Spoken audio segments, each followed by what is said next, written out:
जोडूनी कर विनवितो तुम्हा। जगातील सर्वच संत आपणास हात जोडून विनंती करतात। आपले हृदय शुद्ध करण्याचा ते प्रयत्न करतात। आपले अंतर्बाह्य जीवन आनंदाने उजळून निघावे यासाठी ते प्रयत्न करतात।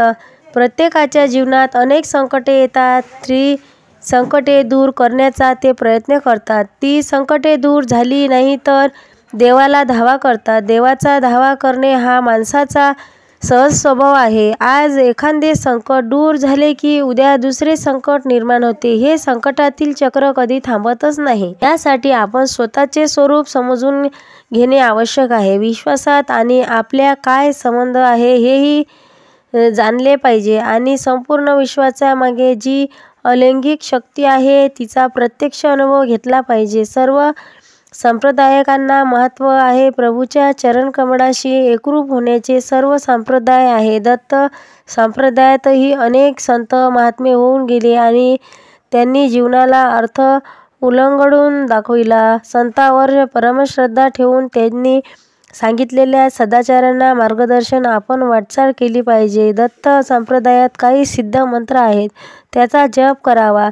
ओम श्री ह्रीं क्लीं ग्लीं द्रां ओम द्रा दत्तात्रेय नमः। ओम ऐं क्लीं ह्रीं ह्रीं सो दत्तात्रेय स्वाहा। ओम श्री ह्रीं क्लीं दत्तात्रेय नमः।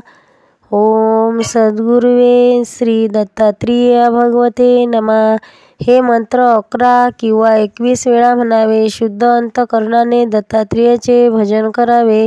प्रभूच्या कृपेने मला आता तरी तुम्ही भजन करा रे। सदा सर्व काळ प्रेम भावे जोडूनिया कर विनवितो तुम्हा। हृदय आपले शुद्ध करा। शिव सुंदर होनी दर्शन विश्वी विश्वांभर दिसे सदा। ज्ञानेश म्हणे आता काय सांगू तुम्हा। सदाचार थोर जगिया।